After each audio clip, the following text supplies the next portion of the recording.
بسم اللہ الرحمن الرحیم۔ رسول اللہ صلی اللہ علیہ وآلہ وسلم نے ارشاد فرمایا، تم میں بہتر وہ ہے جس سے خیر کی امید رکھی جائے اور جس کی شر سے امن ہو، اور تم میں سے برا وہ ہے جس سے خیر کی امید نہ رکھی جائے اور جس کی شر سے امن نہ ہو۔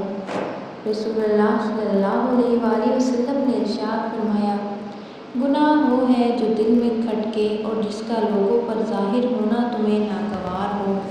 رسول اللہ صلی اللہ علیہ وآلہ وسلم نے ارشاد فرمایا، جس نے میری سنت سے محبت کی اس نے مجھ سے محبت کی، اور جس نے مجھ سے محبت کی وہ جنت میں میرے ساتھ ہوگا۔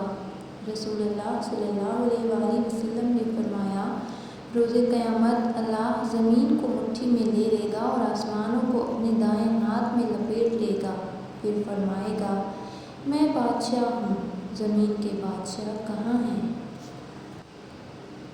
رسول اللہ صلی اللہ علیہ وآلہ وسلم نے ارشاد فرمایا، اپنے باپ دادوں کی قسم نہ کھایا کرو، اگر کسی کو قسم کھانی ہی ہو تو اللہ کے نام کی قسم کھائے، ورنہ خاموش رہے۔ رسول اللہ صلی اللہ علیہ وآلہ وسلم نے ارشاد فرمایا، عورت تو ہے ہی سراسر چھپائی جانے والی چیز، جب وہ باہر نکلتی ہے تو شیطان اسے گھور گھور کر دیکھتا ہے۔ رسول اللہ صلی اللہ علیہ وآلہ وسلم نے ارشاد فرمایا، تحفہ دیا کرو، محبت بڑھے گی اور بغض دور ہوگا۔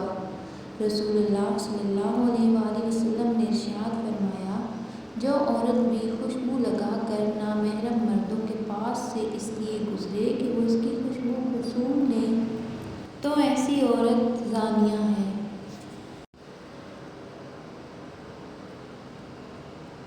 رسول اللہ صلی اللہ علیہ وآلہ وسلم صبح و شام یہ دعا کیا کرتے تھے۔